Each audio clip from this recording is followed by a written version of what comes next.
আমরা গতকাল এখানে 9,000 লিটার ডিজেল আমরা পাওয়ার পরে ডিজেল আনলোড করা হয়েছে 7:30 8টা পর্যন্ত। আমরা এখানে ডিজেলটা আনলোড করি।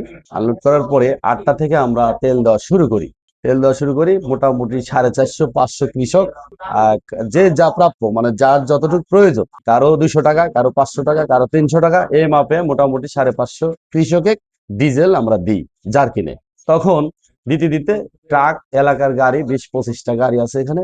আমরা কারো 100 লিটার, কারো 50 লিটার, কারো 200 লিটার, যে যেরকম তার মানায় আমরা তেল দিতে থাকি। দিতে দিতে আমার একটা আনুমানিক যে তেলটা মনে হয় ফুরাই গেছে কিনা আমরা একটু দেখি। আর রাত বাজে মোটামুটি 1টা, সোয়া 1টা। তখন আমরা দেখি যে তেলটা কতখানি আছে দেখবো। আর আমার স্টাফের ক্ষুধা লাগছে, আমার মহাজন নিজেও ছিল, উনিও বলছে যে আমার ক্ষুধা লাগছে, আমরা একটু বাড়ি খাওয়া দাওয়া করে আসি। ওরা আবার হোটেলে খায় না, বাসায় খায়। খাওয়া দাওয়া করে আমার একটা স্টাফে আমি হোটেলে পাঠাইলাম যে তুমি খাওয়ার নিয়ে আসো, আমরা খাওয়া দাওয়া সেরি আবার তেল দেওয়া শুরু করবো।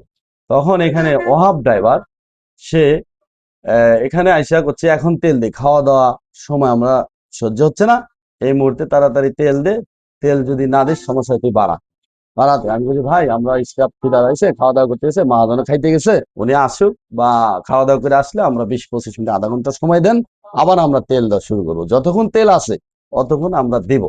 উনি এই সময় না দিয়ে ভাঙচুর শুরু করলো। ওখান থেকে বাঁশ তুলে নিয়ে সে ভিতর দিয়ে আমাক, তুই বাড়া, তো পুরাই দিব, জ্বালাই দিব পাম্প, ম্যানেজার শুদ্ধা পুরাই দিব শালা, আমাক ভাষা খারাপ করে কথা করছে। তখন ওই আদলা ইট নিল, এই যে ইট এখানে আছে, ইট দিয়া আমাকে ঢেল মারলো।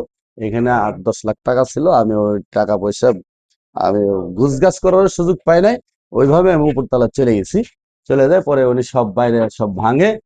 ওই মানে অটো ব্রিকফিল্ডের একটা গাড়ি আছে, ওইটাকে দিয়া আমরা খেয়ে এসে আর যা আছে সব একের পর সবগুলো দিয়ে আমরা শেষ করে দেবো তেল। বলছে ঠিক আছে তাহলে তাই করি।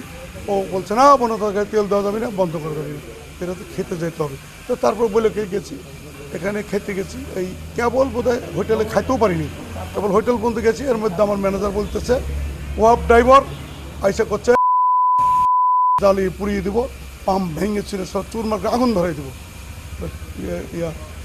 বাড়ার ফলে এই অবস্থা, মানে সোজা কথা সন্ত্রাস। ইতিপূর্বেও সে এরকম সন্ত্রাসী কার্যকলাপ পাম্পে করার চেষ্টা করছে, এই বিগত দিনেও সেরকম করার চেষ্টা করছে। সে এইরকম সন্ত্রাসী কাজকর্ম করে বেড়াচ্ছে। তাৎক্ষণিক আইন শৃঙ্খলা বাহিনীকে অবগত করছি। অবগত করার পর আইন শৃঙ্খলা বাহিনীর তাৎক্ষণিক লোক আসছিল, তারা সব দেখে পরিদর্শন করে গেছে এবং বলছে আগামীকাল সকাল আসেন, আপনারা একটা মামলা দেন, আমরা এর ব্যবস্থা নিচ্ছি। ওনারা কোনো অভিযোগ দেন, আমরা পুলিশই তাকে গ্রেপ্তার করার জন্য সর্বোচ্চ চেষ্টা হচ্ছে, হয়তো গ্রেপ্তার হয়ে যাবে, যদি কোনো ফয়সালা না হয় তাহলে গ্রেপ্তার হয়ে যাবে।